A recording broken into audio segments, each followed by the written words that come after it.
7ஆம் வகுப்பு புதிய சமச்சீர் புத்தகம் தமிழ் புத்தகம்.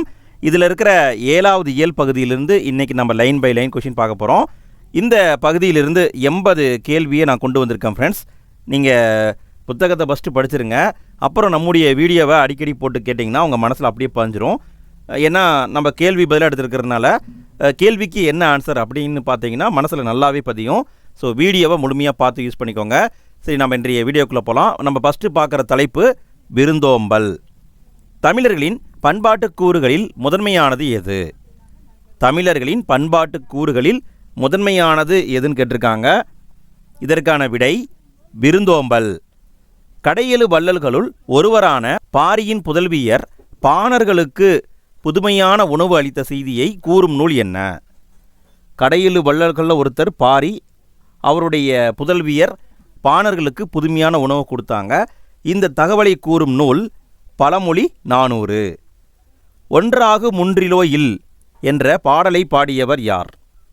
ஒன்றாகு முன்றிலோ இல், இந்த பாட்டில் தான் அந்த தகவல் இடம்பெற்றிருக்கும். இந்த பாடலை பாடியவர் முன்றுரை அரையனார். பழமொழி 400 இந்த நூலை பாடியவர் முன்றுரை அரையனார். முன்றுரை அரையனாரின் காலம் என்ன? பழமொழி 400 எழுதினவர். இவர் வாழ்ந்த காலம் கிபி 4ஆம் நூற்றாண்டு, 4வது நூற்றாண்டில் வாழ்ந்திருக்காரு. ஒன்றாகு முன்றிலோ இல் என்ற பழமொழியின் பொருள் என்ன?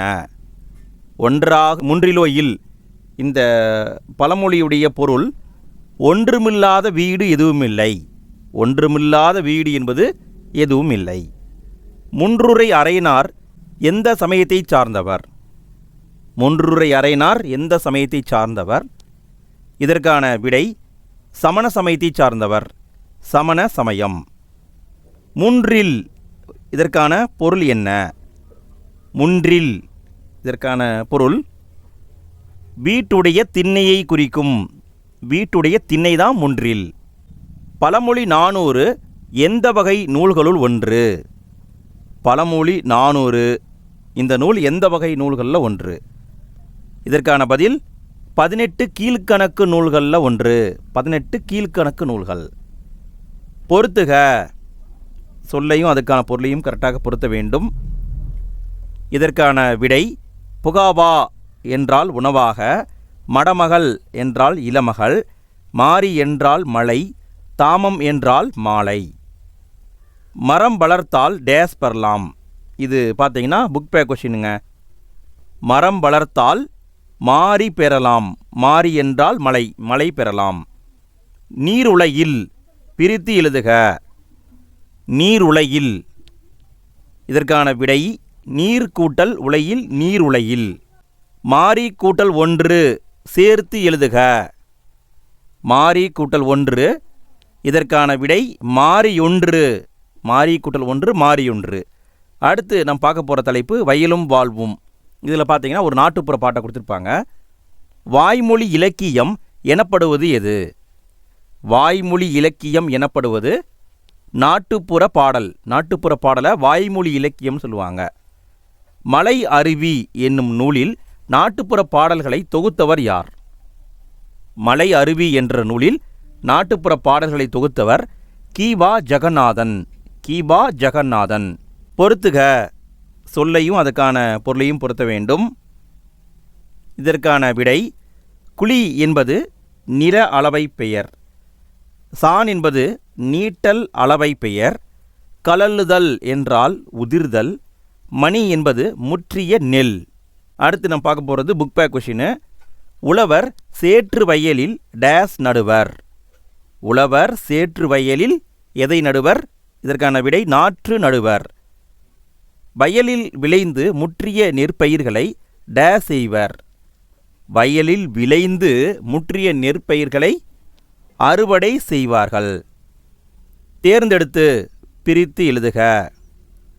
தேர்ந்தெடுத்து, இதற்கான விடை தேர்ந்து கூட்டல் எடுத்து தேர்ந்தெடுத்து.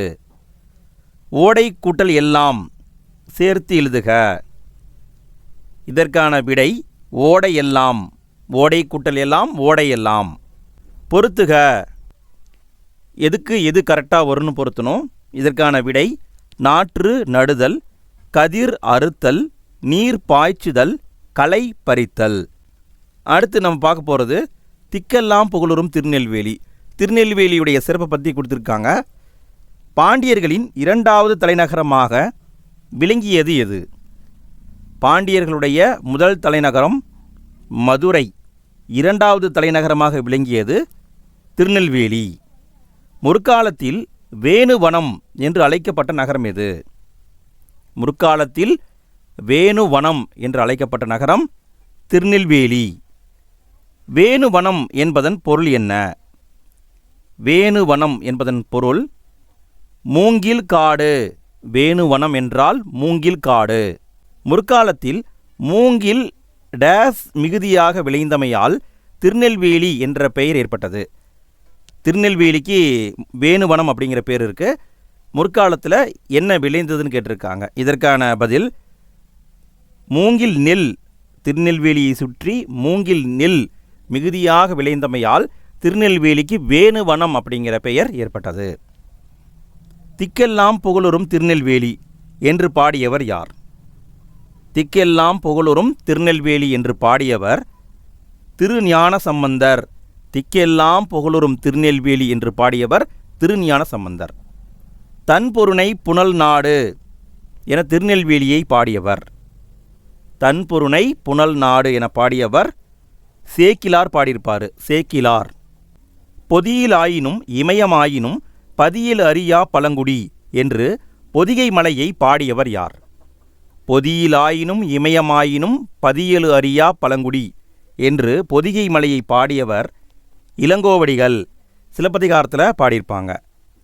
வானரங்கள் கனி கொடுத்து மந்தியோடு கொஞ்சும், மந்தி சிந்தும் கனிகளுக்கு வான் கவிகள் கெஞ்சும். இப்பாடல் மூலம் குறிப்பிடப்படும் மலை என்ன? வானரங்கள் கனி கொடுத்து மந்தியோடு கொஞ்சும், மந்தி சிந்தும் கனிகளுக்கு வான் கவிகள் கெஞ்சும். இந்த பாடல் மூலம் புகழப்படும் மலை குற்றால மலை. குற்றால மலை. வானரங்கள் கனி கொடுத்து மந்தியோடு கொஞ்சும், மந்தி சிந்தும் கனிகளுக்கு வான் கவிகள் கெஞ்சும். இந்த பாடலை பாடியவர் யார்? இந்த பாடலை பாடியவர் யாருன்னு கேட்டிருக்காங்க. விடை திரிகுட ராசப்ப கவிராயர். திரிகுட ராசப்ப கவிராயர். முற்காலத்தில் தன்பொருணை என்று அழைக்கப்பட்ட நதி எது? முற்காலத்தில் தன்பொருணை என்று அழைக்கப்பட்ட நதி தாமிரபரணி. தாமிரபரணிக்கு தன்பொருணை அப்படிங்கிற பேர் இருக்கு. நெல்லிக்காய் உற்பத்தியில் முதலிடம் பெறும் மாவட்டம் எது? தமிழ்நாட்டில் நெல்லிக்காய் உற்பத்தியில் முதலிடம் திருநெல்வேலி. திருநெல்வேலி. ஆதிச்சநல்லூர் அமைந்துள்ள மாவட்டம் எது? ஆதிச்சநல்லூர் முதுமக்கள் தாலி நிறைய கிடச்சிருக்கு. இது அமைந்திருக்கிற மாவட்டம் தூத்துக்குடி மாவட்டம். ஆதிச்சநல்லூர் தூத்துக்குடியில் இருக்குது. முத்துபடு பரப்பிற் கொற்கை முன்றுரை என கொற்கை முத்தை புகழும் இலக்கியம் எது? முத்துபடு பரப்பிற் கொற்கை முன்றுரை என கொற்கை முத்தை புகழும் இலக்கியம் நற்றிணை. இப்படி கொற்கை முத்தை சொல்லக்கூடிய இலக்கியம் நற்றிணை. கொற்கையில் பெருந்துரை முத்து என கொற்கை முத்தை புகழும் இலக்கியம் என்ன? கொற்கையில் பெருந்துரை முத்து. இப்படி கொற்கை முத்தை புகழும் இலக்கியம் அகநானூறு. அகநானூறு. திங்கள் நாள் விழா மல்கு திருநெல்வேலியுரை செல்வர் தாமே என்று பாடியவர் யார்? திருநெல்வேலியில் மாதம் மாதம் விழா நடக்கும். அதைத்தான் இந்த பாட்டு வரியில் சொல்கிறாங்க. திங்கள் நாள் விழா மல்கு திருநெல்வேலியுரை செல்வர் தாமே என்று பாடியவர் திருஞான சம்பந்தர். திருஞான சம்பந்தர். பொறுத்துக. சரியாக பொருத்த வேண்டும். இதற்கான விடை காவற்புரை தெரு என்பது சிறைச்சாலை, சிறை இருக்கிற சாலை. கூளைக்கடை தெரு என்பது தானிய தெரு. அக்கசாலை என்பது பொன் நாணயங்களை உருவாக்கும் பகுதி. பேட்டை என்பது தொழில் மிகுந்த நகரம். திருநெல்வேலி எந்த ஆற்றின் கரையில் அமைந்துள்ளது? திருநெல்வேலி நகரம் எந்த ஆற்றின் கரையில் அமைந்துள்ளது? தாமிரபரணி ஆற்றின் கரையில் அமைந்துள்ளது. இரட்டை நகரங்கள் எனப்படுபவை யாவை? இரட்டை நகரங்கள் என அழைக்கப்படுபவை திருநெல்வேலி, பாளையங்கோட்டை. இந்த இரண்டையும் இரட்டை நகரம் சொல்லுவாங்க. திருநெல்வேலி, பாளையங்கோட்டை. திருநெல்வேலி தாமிரபரணி ஆற்றின் எந்த கரையில் அமைந்துள்ளது? திருநெல்வேலி தாமிரபரணி ஆற்றின் எந்த கரையில் அமைந்துள்ளது? இதற்கான விடை திருநெல்வேலி மேற்கு கரையில் அமைந்துள்ளது. தாமிரபரணி ஆற்றுக்கு மேற்கு கரையில் திருநெல்வேலி அமைந்துள்ளது. பாளையங்கோட்டை தாமிரபரணி ஆற்றின் எந்த கரையில் அமைந்துள்ளது? திருநெல்வேலி மேற்கு கரையில் இருக்குது. பாளையங்கோட்டை தாமிரபரணி ஆற்றின் கிழக்கு கரையில் அமைந்துள்ளது. கிழக்கில் பாளையங்கோட்டை இருக்குது. தென்னிந்தியாவின் ஆக்ஸ்போர்டு எனப்படும் நகரம் எது? தென்னிந்தியாவின் ஆக்ஸ்போர்டு என அழைக்கப்படும் நகரம் பாளையங்கோட்டை. தென்னிந்தியாவின் ஆக்ஸ்போர்டு பாளையங்கோட்டை. நெல்லை நகரின் எந்த பகுதியில் பேட்டை என்னும் ஊர் உள்ளது? பேட்டை என்பது தொழிலால் சிறந்த ஊர். திருநெல்வேலி நகருக்கு மேற்கு பகுதியில் அமைந்திருக்கிறது. நெல்லை நகருடைய மேற்கு பகுதியில் பேட்டை அமைந்துள்ளது. பாண்டியபுரம் என்ற பெயர் வர காரணமானவர் யார்? பாண்டியபுரம் என்ற பெயர் வர காரணமானவர் பாண்டியன் நின்ற சீர் நெடுமாறன். இவர் திருநெல்வேலிக்கு வந்திருப்பார். அவரை வரவேற்ற இடம்தான் பாண்டியபுரம். வீரராகவபுரம் என்ற பெயர் வர காரணமான வீரராகவர் யாருடைய வழித்தோன்றல்? வீரராகவபுரம்னு ஒரு ஊர் இருக்குது. அதுக்கு பேர் வர காரணமானவர் வீரராகவர். இவர் யாருடைய வழித்தோன்றல்னு கேட்டிருக்காங்க. அரியநாதரின் வழித்தோன்றல். அரியநாதர் அப்படிங்கிறவர் தலவாயாக இருந்திருப்பார். பார்த்திங்கன்னா மதுரை நாயக்கருடைய தலவாய் அரியநாதர். அவருடைய மகன்தான் வீரராகவர். திருநெல்வேலியில் வாழாத வெளிநாட்டு அறிஞர் யார்?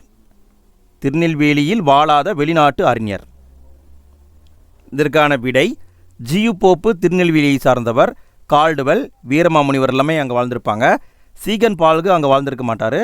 சீகன் பால்கு தரங்கம்பாடின்னு ஒரு இடம் இருக்குது. தரங்கம்பாடி அங்கே தான் வாழ்ந்திருப்பார். அதனால் இவர் தான் வாழாதவர். திருநெல்வேலி எந்த மன்னர்களோடு தொடர்புடையது? இது புக் பே கொஷினுங்க. திருநெல்வேலி பாண்டிய மன்னர்களோடு தொடர்புடையது. பாண்டியர்களுடைய இரண்டாவது தலைநகரம் தான் திருநெல்வேலி. இளங்கோவடிகள் எந்த மலைக்கு முதன்மை கொடுத்து பாடினார்? இளங்கோவடிகள் நம்ம முன்னாடி ஒரு பாட்டு பார்த்தோம். பொதியிலாயினும் இமயமாயினும் பதியல் அறியா பழங்குடின்னு பார்த்தோம். பொதிகை மலைக்கு முக்கியத்துவம் கொடுத்து பாடியிருக்காரு. பொறுத்துக சொல்லையும் அதுக்கான பொருளையும் பொருத்தணும். இதற்கான விடை தன்பொருணை என அழைக்கப்படுவது தாமிரபரணி. அக்கசாலை என்பது பொன் நாணயங்களை உருவாக்கும் இடம். கொற்கை அங்கே முத்து குளித்தல் சிறப்பாக நடைபெறுகிறது. திரிகுட மலை என அழைக்கப்படுவது குற்றாலம். இதை நல்லா பார்த்துக்கோங்க. குற்றால மலைக்கு இன்னொரு பேர் இருக்குது, திரிகுட மலை அப்படின்னும் அழைப்பாங்க. அடுத்து நம்ம பார்க்க போகிறது திருநெல்வேலி சீமையும் கவிகளும். திருநெல்வேலியில் வாழ்ந்த புகழ்பெற்ற கவிஞர்களை கொடுத்துருப்பாங்க. தமிழிசை காவலர் என சிறப்பிக்கப்பட்டவர் யார்? தமிழிசை காவலர் என சிறப்பிக்கப்பட்டவர் டி.கே. சிதம்பரநாதர். இவரை சுருக்கமாக டி.கே.சின்னு கூறுவாங்க. டி.கே. சிதம்பரநாதர். டி.கே. சிதம்பரநாதர் செய்து வந்த தொழில் என்ன? டி.கே. சிதம்பரநாதர் செய்து வந்த தொழில் இவர் வழக்கறிஞர். வழக்கறிஞர். தமது வீட்டில் வட்டத்தொட்டி என்னும் பெயரில் இலக்கிய கூட்டங்களை நடத்தி வந்தவர் யார்? தமது வீட்டில் வட்டத்தொட்டி என்ற பெயரில் இலக்கிய கூட்டங்களை நடத்தி வந்தவர் டி.கே. சிதம்பரநாதர். குற்றால முனிவர் என அழைக்கப்படுபவர் யார்? குற்றால முனிவர் என அழைக்கப்படுபவர் டி.கே. சிதம்பரநாதர். கடித இலக்கியத்தின் முன்னோடி என சிறப்பிக்கப்பட்டவர் யார்? கடித இலக்கியத்தின் முன்னோடி என சிறப்பிக்கப்பட்டவர் டி.கே. சிதம்பரநாதர். டி.கே. சிதம்பரநாதர் டேஸ் எனவும் அழைக்கப்படுகிறார். டி.கே. சிதம்பரநாதர் எவ்வாறு அழைக்கப்படுகிறார்?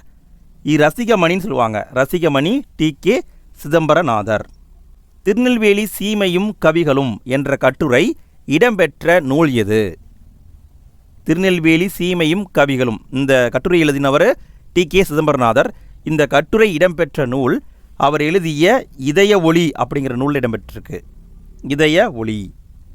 டி.கே. சிதம்பரநாதரின் சிறப்பு பெயர்களில் பொருந்தாதது எது?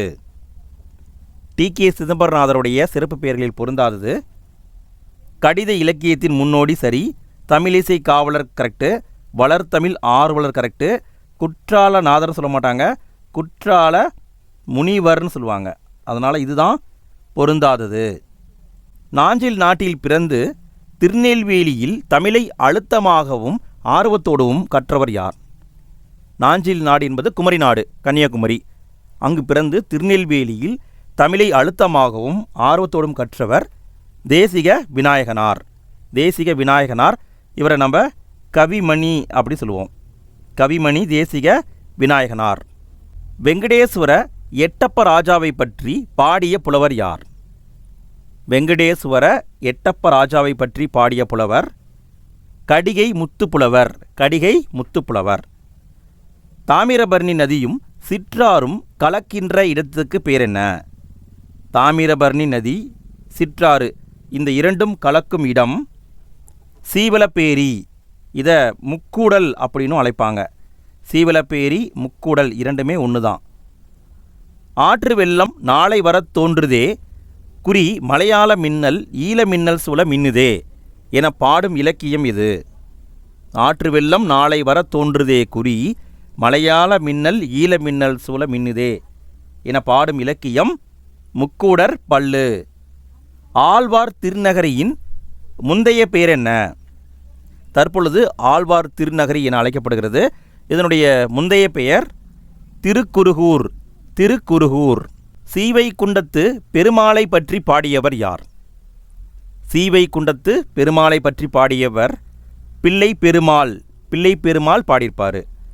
திருக்குருகூரில் பிறந்தவர் யார்? திருக்குருகூர், அந்த ஊரில் பிறந்தவர் நம்மாழ்வார். இதனால தான் அதுக்கு ஆழ்வார் திருநகரிங்கிற பேர் வந்திருக்கு.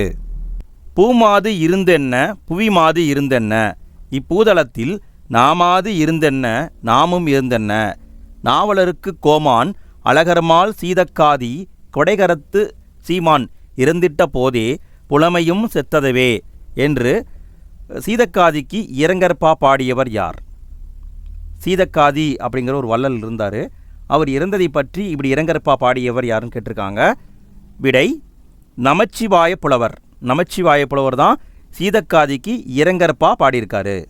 திருச்செந்தூரில் ஏரி நீர் நந்தவனங்களில் கட்டி கிடப்பதால் சேல் மீன்கள் துள்ளி குதிக்கவும் பூஞ்செடி குடிகளையே அழிக்க தலைப்பட்டன என்று பாடியவர் யார்? திருச்செந்தூரில் ஏரி நீரானது அப்படியே கட்டி கிடக்குது. அந்த ஏரியில் நிறைய நீர் இருக்கிறதுனால அங்கே இருக்கிற சேல் அப்படிங்கிற வகையான மீன்கள் அந்த நந்தவனத்தையே அழிக்க தலைப்பட்டிருக்கின்றன. இந்த தகவலை சொல்பவர் அருணகிரிநாதர். இவர் எழுதிய நூல் திருப்புகழ். திருப்புகழ் அப்படிங்கிற நூலில் தான் அருணகிரிநாதர் இந்த தகவலை சொல்லியிருப்பார்.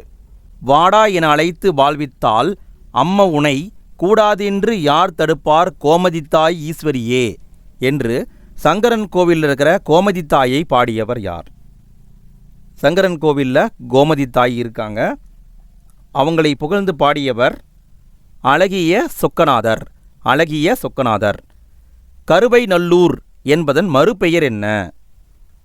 கருவை நல்லூர் என்பதன் மறுபெயர் கரிவலம் வந்த நல்லூர். கரிவலம் வந்த நல்லூர். நுண்துளி தூங்கும் குற்றாலம் என பாடியவர் யார்? நுண்துளி தூங்கும் குற்றாலம் என பாடியவர் திருஞான சம்பந்தர். திருஞான சம்பந்தர்.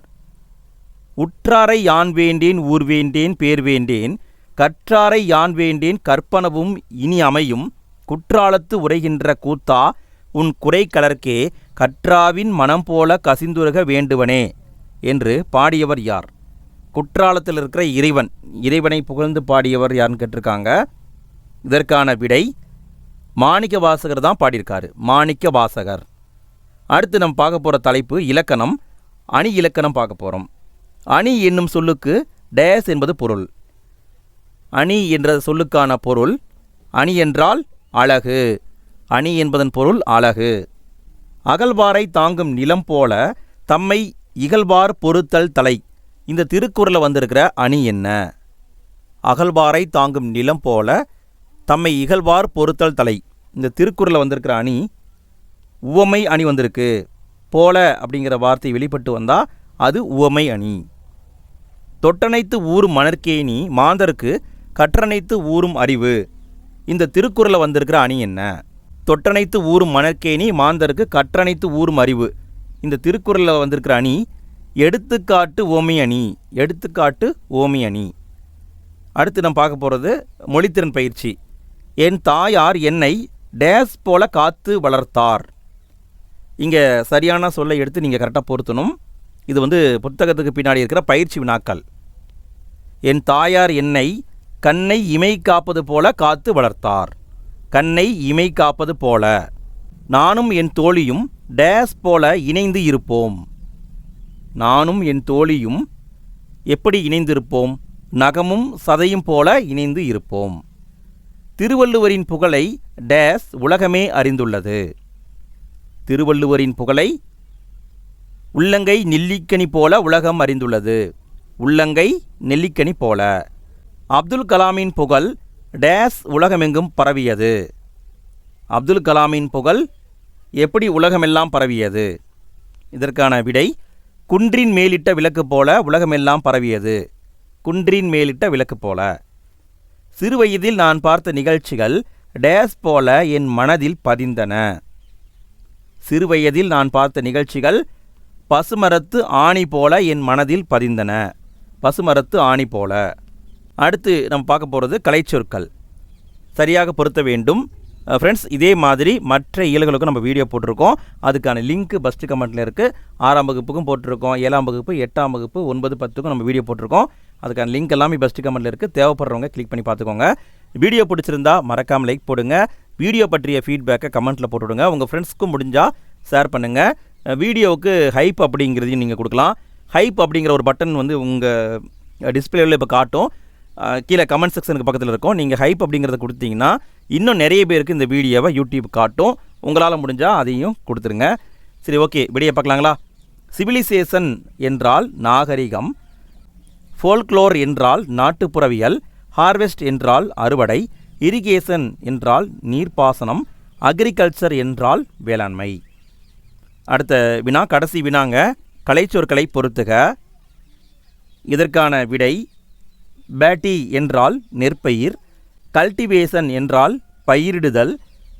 அக்ரோனமி என்றால் உளவியல். ஃபாரினர் என்றால் வெளிநாட்டினர். அவ்வளோதான் ஃப்ரெண்ட்ஸ், இந்த இயல் கம்ப்ளீட்டாக முடிஞ்சது. இந்த வீடியோவை நேரம் கிடைக்கும்போது திரும்ப ஒரு 2-3 முறை போட்டு கேட்டிங்கன்னா போதும். உங்கள் மனசில் அப்படியே பதிஞ்சிரும். குறிப்பிட்ட கால இடைவெளியில் நம்முடைய வீடியோக்களை தொடர்ந்து நீங்கள் கேட்டுகிட்டே இருந்தீங்கன்னா புத்தகத்தை ரிவிஷன் பண்ணுறது உங்களுக்கு தேவையே படாது. நம்முடைய வீடியோவை பார்த்தீங்கன்னாவே போதும். அவ்வளோதான் நண்பர்களே, இந்த இயல் முடிந்தது. அடுத்த இயலுக்கான வீடியோ நாளைக்கு காலையில் கரெக்டாக 5 மணிக்கு வந்துடும். மறக்காமல் படிச்சுட்டு வந்து டெஸ்ட் போட்டு பாருங்கள். அடுத்த வீடியோவில் மீண்டும் சந்திப்போம். தேங்க்யூ.